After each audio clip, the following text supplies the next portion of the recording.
दोस्तों, लगातार अपनी छवि को मजबूत बनाते जा रहे भारत ने फिर से अपना परचम लहराने के लिए कुछ ऐसा कर दिया है कि उसे देखकर कई देश जल भुन गए हैं और भारत उसी आग में अपने हाथ सेक रहा है और तमाशा देख रहा है। दरअसल भारत ने अपने नेट बैंकिंग को और मजबूत बना दिया है। वैसे तो भारत के यूपीआई ने नेट बैंकिंग के मामले में पूरी दुनिया में तहलका मचाया हुआ था, लेकिन अब उसने अपना एक कदम और आगे बढ़ाते हुए यूपीआई 2.0 लॉन्च कर दिया है, जिसके बाद नेट बैंकिंग के मामले में भारत इतना स्ट्रांग हो गया है कि उसे कोई मात नहीं दे सकता है। इसकी वजह यह है कि अब भारत में यूपीआई 2.0 के बाद आपको नेट की ही जरूरत नहीं है, यानी बिना नेट के ही आप नेट बैंकिंग कर सकेंगे। ऑनलाइन मनी ट्रांजैक्शन की यह खूबी सिर्फ भारत के ही पास है। दोस्तों, यूपीआई का पहला वर्जन अपनी खूबियों के कारण अमेरिका जैसे देश के लिए सिरदर्द बना हुआ था। वहीं अब इसके दूसरे वर्जन की खूबियां जानकर क्या होने वाला है, ये आप अंदाजा लगा सकते हैं। तो चलिए दोस्तों, जानते हैं कि इस यूपीआई 2.0 की ऐसी क्या खासियतें हैं कि बिना स्मार्टफोन के ही हम नेट बैंकिंग कर सकेंगे। इसके साथ ही जानेंगे कि यूपीआई लाइट के बारे में, जिसके बारे में आरबीआई गवर्नर शक्तिकांत दास ने खुद बताया है। तो आप ये वीडियो अंत तक जरूर देखिएगा, क्योंकि ये वीडियो आपको भारत की काबिलियत पर बहुत गर्व महसूस कराने वाला है।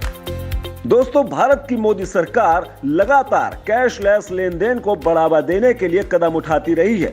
इसी दिशा में केंद्र सरकार द्वारा शुरू किया गया यूनिफाइड पेमेंट सर्विस यानी यूपीआई इस मामले में राजा बन चुका है। दोस्तों, यूपीआई मनी ट्रांजैक्शन के मामले में सबसे सरल ऐप माना जाता है। बस एक क्लिक और पैसा दूसरे अकाउंट में ट्रांसफर, बीच में कोई मीडिएटरी नहीं है, यानी कि 1 मिनट से भी कम टाइम में आप अपना पैसा ट्रांसफर कर सकते हैं। वहीं अमेरिका जैसे देश की बात करें तो यहाँ डिजिटल ट्रांजैक्शन सिस्टम ऐप जो यूपीआई से पहले आई थी, वो भी इतना तेजी से काम नहीं करता है। दोस्तों, आप जानकर हैरान रह जाएंगे कि अमेरिका के इस डिजिटल ट्रांजैक्शन ऐप में ग्राहकों के पैसे अटक जाने की शिकायतें भी आती रही हैं। इतना ही नहीं, इस ऐप के जरिए कई लोगों के पैसे बीच में ही अटक गए और उन्हें निकालने के लिए लोगों को बैंकों के चक्कर लगाने पड़े थे। लेकिन भारत के यूपीआई की बात करें तो कभी भी ऐसी कोई भी शिकायत नहीं आई है जिसमें किसी के भी पैसे बीच में ही अटक गए हो। भारत में यूपीआई ने इतनी कामयाबी हासिल कर ली कि लोग अपने साथ एटीएम रखना भूल गए हैं। वो यूपीआई से ही अपना सारा पेमेंट करते हैं। आंकड़ों की बात करें तो फिनटेक ने बताया कि अकेले अगस्त महीने में ही यूपीआई के जरिए 10.72 लाख करोड़ बार ट्रांजैक्शन किया गया है।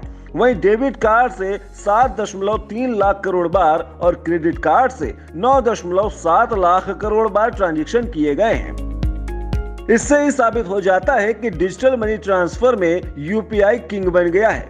दोस्तों, यूपीआई इतना सफल बन चुका है कि जहां साल 2016 दिसंबर में सिर्फ 30 बैंक इससे जुड़े हुए थे, वहीं साल 2021 में ये बढ़कर 346 तक हो चुके हैं।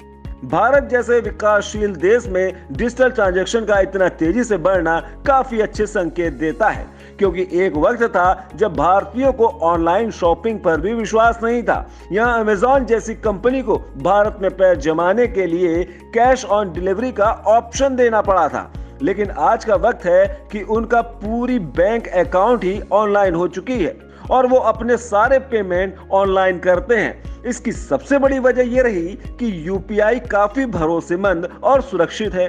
इसके साथ ही यूपीआई के जरिए सैकड़ों पैसे ट्रांसफर हो जाते हैं। इसके अलावा इसमें ट्रांजैक्शन कभी गलत नहीं हुए हैं। इसमें लोगों का पैसा सुरक्षित रहा है, जिसके चलते भारत में इसे लोगों ने बहुत जल्द अपना लिया।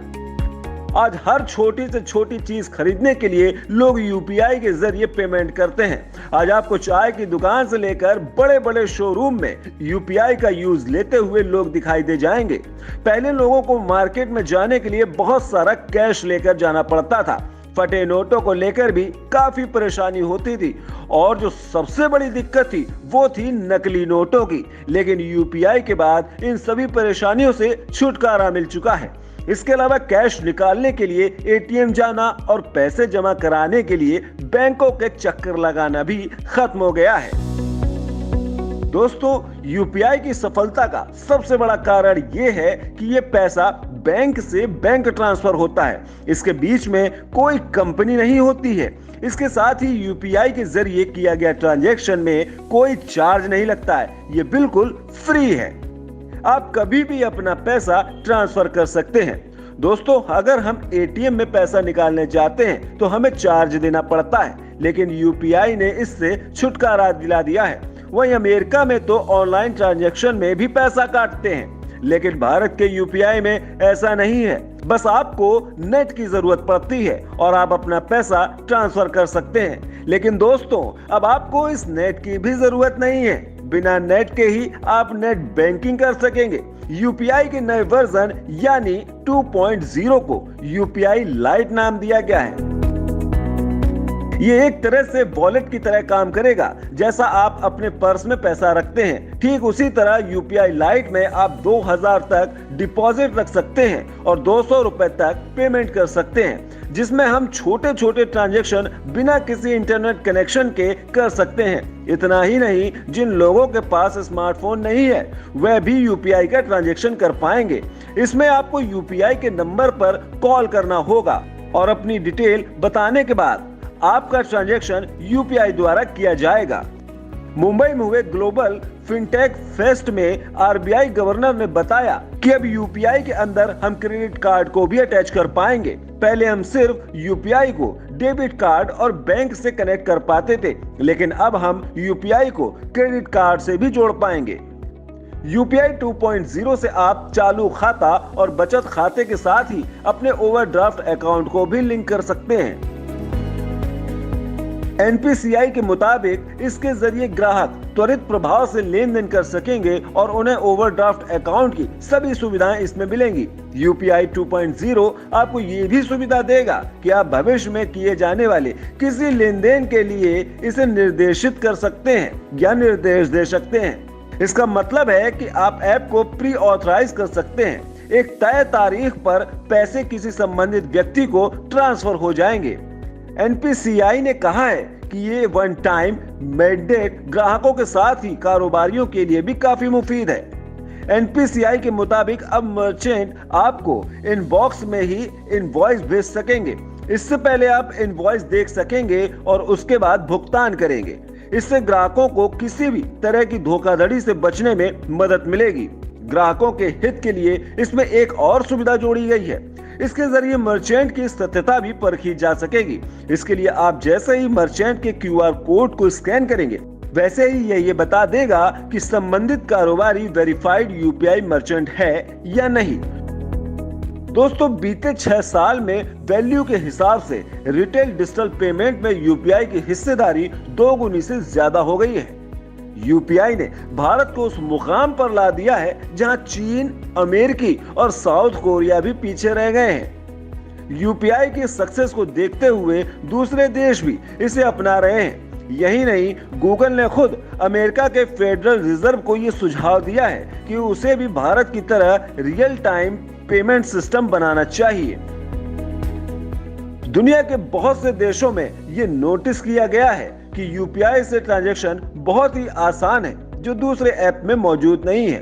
रूस ने भारत के यूपीआई को लेकर दिलचस्पी दिखाई है। पहले दुनिया में अमेरिकन डिजिटल ऐप का इस्तेमाल किया जाता था, लेकिन अब उसकी ये कुर्सी जाती दिख रही है, क्योंकि वहां अब भारत का राज जमने जा रहा है। भारत के आगे अमेरिका फेल होता नजर आ रहा है।